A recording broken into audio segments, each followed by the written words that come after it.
High বন্ধুরা, তো এই যে একটা গিফট দেখতে পাচ্ছ, এটা আমার বন্ধু আমার অ্যানিভার্সারির জন্য আগাম গিফট পাঠিয়ে দিয়েছে, মানে দিয়ে দিয়েছে, বাড়িতে নিয়ে গিয়ে খাইয়ে দাইয়ে গিফট দিয়েছে। তো চলো গিফটটাকে এখন খুলে তোমাদের সঙ্গে সবার সঙ্গে শেয়ার করি, আমার আনন্দটা ভাগ করি। তো চলো ফটাফট খুলে ফেলি, এতে কি আছে দেখি। এটা কিন্তু পিটালিও না।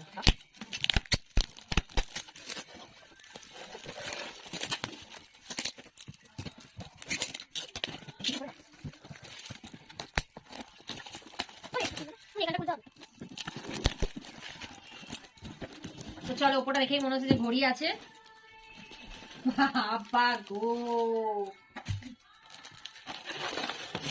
তো এই দেখো